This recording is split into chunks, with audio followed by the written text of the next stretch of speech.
Education is an increasingly important issue. Today, really, in order to have a successful career, you have to keep going back to school in order to further specialize and further specialize. And along with this rising need of further education, we have an increase in student apathy. What I mean by this is that we have more and more students dropping out of schools, or even if they remain in school, they're performing worse and worse. This has to change. This must change in order for the next generation of Americans to be as successful as their predecessors.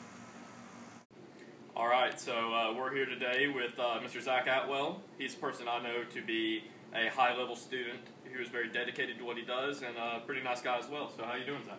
I am doing fine. How are you, Mr. Meek? I'm doing very well today. So I'm here to talk to you today about student involvement in their own education. So how much would you say of your success is just hard work?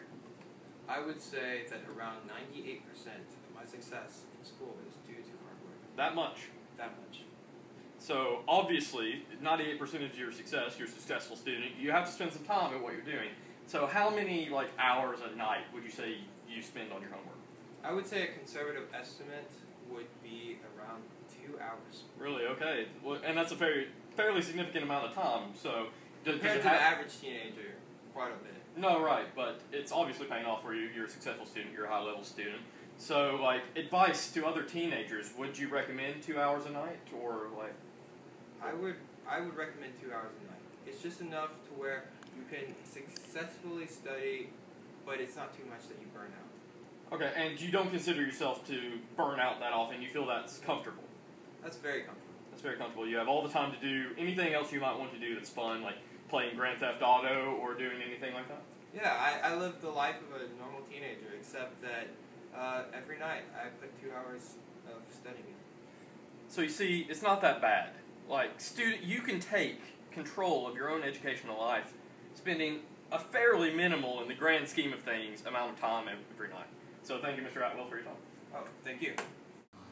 So as you heard with my interview with Zach there, it really does just depend on how much you're willing to put in. You can be a successful student as long as you're willing to work. All these problems of facing further education and rising education costs, you can severely mitigate to even eliminate them if you're just willing to put in the work. So you have to ask yourself, are you going to be willing to put in those 2 hours every night?